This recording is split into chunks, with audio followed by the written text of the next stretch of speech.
The Feast of Saint Michael the Archangel. The liturgy for today celebrates the feasts of the three archangels who have been venerated throughout the history of the Church. Michael, from the Hebrew "who is like God," is the archangel who defends the friends of God against Satan and all his evil angels. Gabriel, the power of God, is chosen by the Creator to announce to Mary the mystery of the Incarnation. Raphael, the medicine of God, is the archangel who takes care of Tobias on his journey. Petitioning the Holy Archangel for his continual protection of the Church. Christ is the true conqueror of sin, death, and the devil.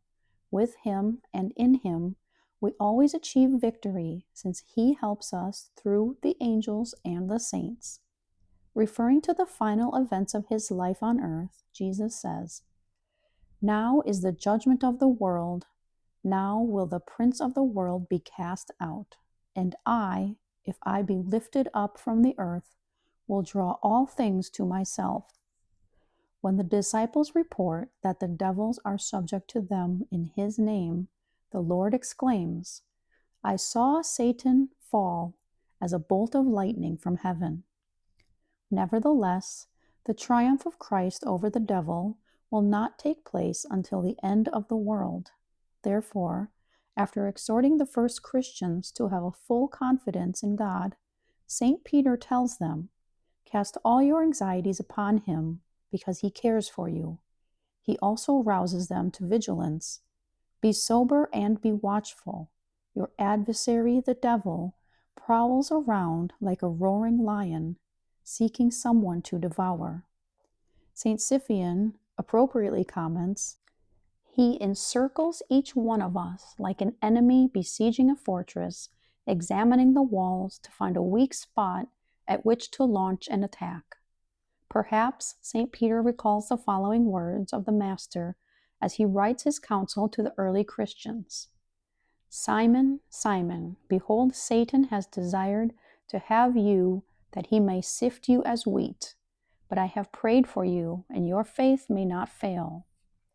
Perhaps the greatest triumph of Satan and his followers in our day is that many have either forgotten about them or questioned their existence. They may say belief in angels was held only during less culturally advanced periods of history. Let us not forget, though, their mysterious action in the life of the world and their influence on people is real and effective. May we frequently seek the protection of Saint Michael the Archangel to triumph over every evil. During the previously mentioned discourse, St. John Paul II repeatedly came back to an ancient prayer made through the intercession of the angelic warrior. Saint Michael, Archangel, defend us in battle and be our safeguard against the wickedness and snares of the devil. May God rebuke him, we humbly pray. And do you, O Prince of the heavenly host, by the power of God, thrust into hell Satan and all the evil spirits who prowl about the world for the ruin of souls. Amen.